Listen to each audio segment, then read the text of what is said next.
नमस्ते दोस्तों। पिछले वीडियो में आपने कमेंट्स किए कि अगला वीडियो भाषा विज्ञान के इतिहास विषय पर बनाइए। तो आज हम भाषा विज्ञान का इतिहास विषय को लेकर आपके सामने आए हैं। आज हम बात करेंगे भाषा विज्ञान के इतिहास की। संसार में प्राय सभी देशों में भाषा चिंतन होता रहा है। भारत के अतिरिक्त चीन, यूनान, Rome, France, England, America, Czechoslovakia, Denmark आदि देशों में भाषा अध्ययन के प्रति अत्यधिक सचेतता बरती गई है। अध्ययन की सुविधा की दृष्टि से भाषा अध्ययन के इतिहास को मुख्यतः दो भागों में विभाजित किया जा सकता है। पहला है पौरस्त्य और दूसरा है पाश्चात्य। भारतीय भाषा शास्त्रीय चिंतन को हम निम्नलिखित रूपों में प्रस्तुत किया जा सकता है। पौरस्त्य बोल सकते हैं उसको, या प्राचीन भाषा चिंतन और आधुनिक भाषा शास्त्रीय अध्ययन। पौरस्त्य में प्राचीन भाषा चिंतन और आधुनिक भाषा शास्त्रीय अध्ययन। तो हम बात करते हैं प्राचीन भाषा चिंतन की। तो भारत के जो प्राचीन भाषा चिंतन हैं उन पर हम कुछ बिंदुओं पर विचार कर सकते हैं, जैसे पाणिनि पूर्व भाषा चिंतन। फिर एक बिंदु है पाणिनि और पाणिनि कालीन भाषा चिंतन, और उसके बाद आता है पाणिनि पश्चात भाषा अध्ययन। तो हम बात करते हैं पाणिनि पूर्व भाषा चिंतन की। तो प्राचीनतम ग्रंथ ऋग्वेद में अनेक बार वाक के महत्व पर प्रकाश डाला गया है। वेद में इसी वाक शक्ति की अधिष्ठात्री देवी के रूप में सरस्वती का आह्वान किया गया है, जिसमें इस बात की कामना की गई है कि वे वाक शक्ति का पान कराकर विश्व को पुष्ट करें। उच्चारण भाषा का प्राण तत्व होता है, इसे सभी भाषा विज्ञानी स्वीकार करते हैं। वेद में शुद्ध उच्चारण को अत्यंत महत्वपूर्ण माना गया है। ऐतरेय ब्राह्मण में भाषा विज्ञान के दो मुख्य विषयों भाषा वर्गीकरण एवं शब्द अर्थ का विवेचन किया गया है। पाणिनि और पाणिनि कालीन भाषा शास्त्रीय चिंतन में हम बात करते हैं पाणिनि और उनके अष्टाध्यायी की। संसार के भाषा वैज्ञानिकों में पाणिनि का स्थान सर्वोपरि है। पाणिनि का अप्रतिम मनोवैज्ञानिक ग्रंथ है उनका अष्टाध्यायी। 8 अध्यायों में विभक्त रहने के कारण इसे अष्टाध्यायी कहते हैं। 8 अध्यायों में 4-4 पाद हैं। संपूर्ण ग्रंथ सूत्र में रचित है और कुल सूत्रों की संख्या लगभग 4 सहस्त्र है। प्रसिद्ध 14 माहेश्वर सूत्र ही अष्टाध्यायी के मूल आधार माने गए हैं। अष्टाध्यायी के 8 अध्यायों में संज्ञा, क्रिया, समास, कारक, संधि, कृत, तदधित प्रत्यय, स्वर, ध्वनि विकार और पद का विवेचन किया गया है। परिशिष्ट में गण पाठ एवं धातु पाठ देकर ग्रंथ की उपादेयता और बढ़ा दी गई है। पाणिनि के पश्चात पतंजलि और उनका महाभाष्य आता है। जब हम पतंजलि और उनके महाभाष्य की बात करते हैं तो पतंजलि और उनके महाभाष्य की जब हम बात करते हैं तो अब तक संपूर्ण संसार में महाभाष्यकार के रूप में प्रतिष्ठित होने का श्रेय केवल पतंजलि को है। पतंजलि का मुख्य उद्देश्य उन पाणिनीय सूत्रों को दोष मुक्त सिद्ध करने का रहा है। इसके अतिरिक्त उन्होंने अष्टाध्यायी के कठिन सूत्रों का भाष्य भी प्रस्तुत किया है, जो अत्यंत स्पष्ट और विस्तृत है। महाभाष्य का अधिकांश भाग कात्यायन द्वारा उठाई गई शंकाओं के समाधान से संबद्ध है। पाणिनि, कात्यायन एवं पतंजलि को मुनि त्रय के रूप में सादर स्मरण किया जाता है। इन तीनों महान भाषा चिंतकों को कभी भी भुलाया नहीं जा सकता। उसके बाद पाणिनि पश्चात का जो भाषा अध्ययन है उसकी अगर हम बात करें तो अष्टाध्यायी की टीका एवं उसकी मौलिक व्याख्या की दृष्टि से क्रमशः काशिका एवं कौमुदी ग्रंथों का विशिष्ट महत्व है।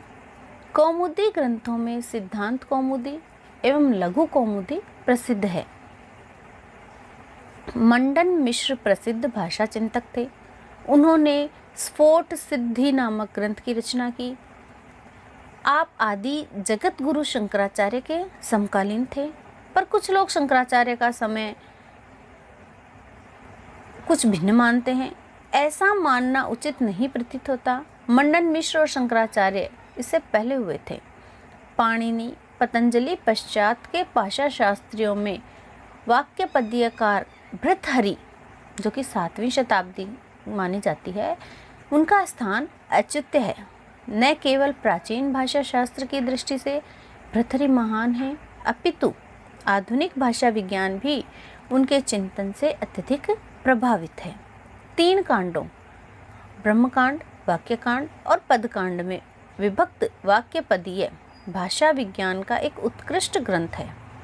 भर्तृहरि के बाद के भाषा चिंतकों में कौंड भट्ट और नागेश भट्ट प्रमुख हैं।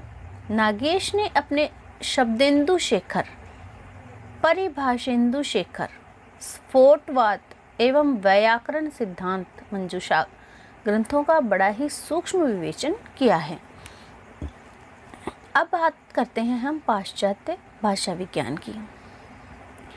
भारत की तुलना में यूरोप में भाषा विषयक अध्ययन बहुत देर से प्रारंभ हुआ और उसमें वह पूर्णता और गंभीरता न थी जो भारतीय शिक्षा ग्रंथों, प्रतिशाख्यों और पाणिनीय व्याकरण में थी। यूनान में भाषा का अध्ययन केवल दार्शनिकों तक ही सीमित रहा। उन्होंने अपनी भाषा के अतिरिक्त दूसरी भाषाओं में कोई रुचि नहीं दिखाई। सिकंदर की सेनाओं ने यूनान से लेकर भारत की उत्तरी सीमा तक के विस्तृत प्रदेश को पदाक्रांत किया, किंतु उनके विवरणों में उन प्रदेशों की बोलियों का कहीं उल्लेख नहीं मिलता है। मध्य युग में ईसाई मिशनरियों को औरों की भाषाएं सीखनी पड़ी। जनता को जनता की भाषा में उपदेश देना प्रचार के लिए अनिवार्य था। फलस्वरूप परभाषा सीखने की व्यवहारिक पद्धतियां निकली। मध्यकाल में सभी ज्ञात भाषाओं के सर्वेक्षण का प्रयत्न हुआ। अतएव अनेक बहुभाषी कोश तथा बहुभाषी संग्रह निकले। इस प्रकार 18वीं शती के पूर्व भाषा विषयक प्रचुर सामग्री एकत्रित हो चुकी थी, किंतु विश्लेषण तथा प्रस्तुतिकरण पद्धतियां वही पुरानी थी। इनमें सर्वप्रथम जर्मन विद्वान लाइबनित्स ने परिष्कार किया। उन्होंने ही संभवतः सर्वप्रथम यह बताया कि यूरेशियाई भाषाओं का एक ही प्रागैतिहासिक उत्स है।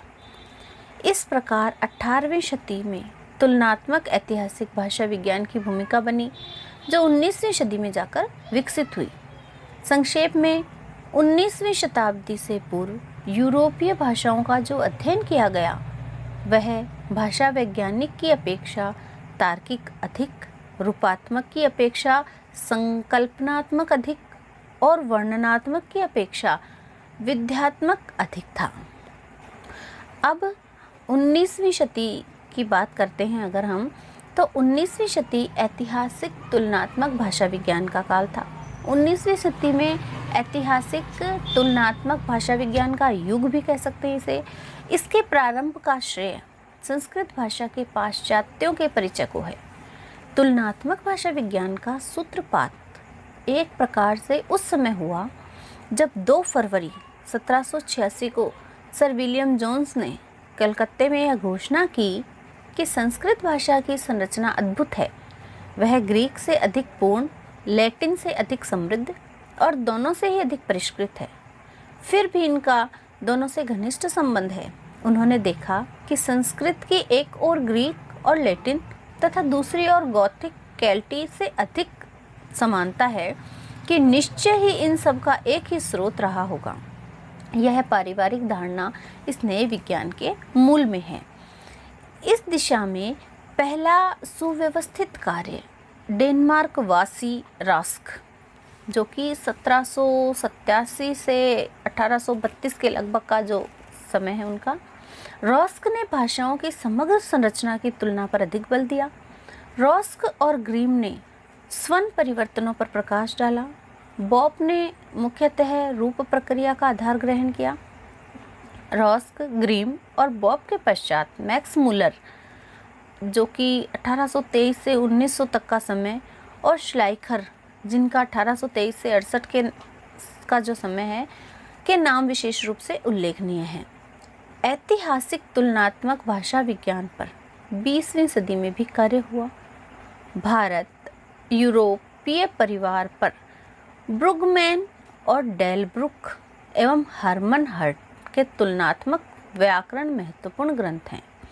मेये का भारत यूरोपीय भाषाओं के तुलनात्मक अध्ययन की भूमिका नामक ग्रंथ सनातन महत्व का कहा जा सकता है।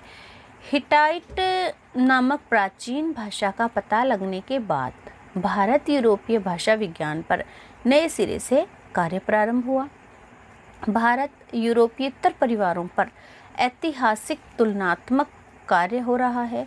ग्रीनबर्ग का अफ्रीकी भाषाओं का वर्गीकरण अनुकरणीय है। इनकी अधुनातन शाखा भाषा कालक्रम विज्ञान है, जिसके अंतर्गत तुलनात्मक पद्धति से उस समय के निरूपण का प्रयास किया जाता है।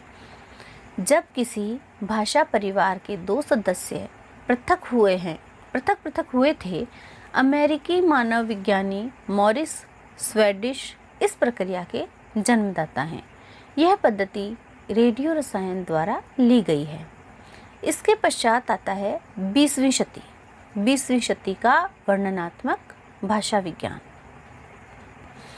20वीं शती का भाषा विज्ञान मुख्यतः वर्णनात्मक अथवा संरचनात्मक भाषा विज्ञान कहा जा सकता है। इसे आधुनिक रूप देने वालों में प्रमुख बोंदे, हेनरी स्वीट और सोसूर हैं। स्विस भाषा वैज्ञानिक सोसूर द्वारा प्रतिपादित सिद्धांतों से भी पूर्व हम्बोल्ट ने प्रतिपादित किया था कि भाषा विशेष का अध्ययन किसी अन्य भाषा से तुलना किए बिना उसी भाषा के आंतरिक अवयवों के आधार पर होना चाहिए। सोसूर ने सर्वप्रथम भाषा की प्रवृत्ति पर प्रकाश डालते हुए सांकेतिक और संकेतन के संबंध को वस्तु न मानकर प्रकार्य माना और उसे भाषाई चिन्ह से अभिहित किया।